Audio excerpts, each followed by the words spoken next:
it's important to know that it's okay to sometimes not be okay. Putting on a fake, superficial smile doesn't solve any problems. And if there's one place that people should feel safe to be able to be honest about how they're struggling, it should be the church that believes in God's unconditional love.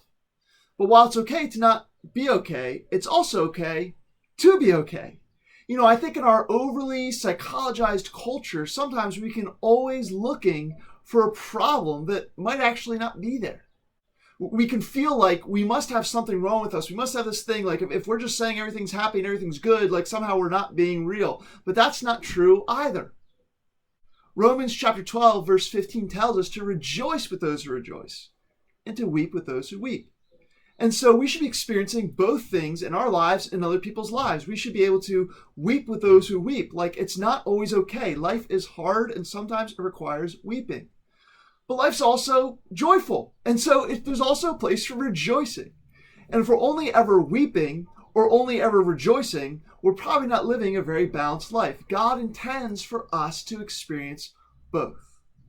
And so it's okay to not be okay, but it's also okay to be okay. It's okay to weep and it's okay to rejoice. And so some of you might need to have a little more weeping in your life. Maybe you're someone who does just kind of stuff things down and kind of soldier on and isn't really being honest about your struggles. No, weep. Like be open about how you hurt. Be okay with not being okay and being vulnerable about that.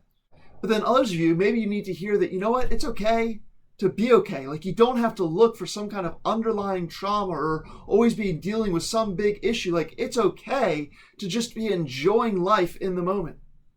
There are valleys and there are mountaintops, and God intends to take us through them both. If you only have either joy or sorrow, it's kind of like having a one-wheel bike. You're actually not going to go that far. We need both in order to stay balanced in how God intends us to. And so how balanced is your life? Are you someone who it's okay to be okay? Like when was the last time you just genuinely rejoiced? Like how happy are you? How much do you express joy in the blessings that God's given you?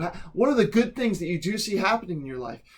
I know they're there because if you're alive on this earth, then that means that God's grace is upon you and there's something good that's happening to you. How are you rejoicing? And then how are you weeping? What is broken in your life? And what do you bring out and need to be honest about and talk about? And we need to have both these things, friends. We need to be okay to not be okay and okay to be okay. We need to weep and rejoice. And it's by being able to have both of those things that we can live the balanced life that God intends us to. Being honest about what's broken and being hopeful about what Christ is doing. Let's be people who know how to weep and also who know how to rejoice. Which side of that do you need to give more attention to? How do you need to align a little bit more with the balance that God intends you to have in your life?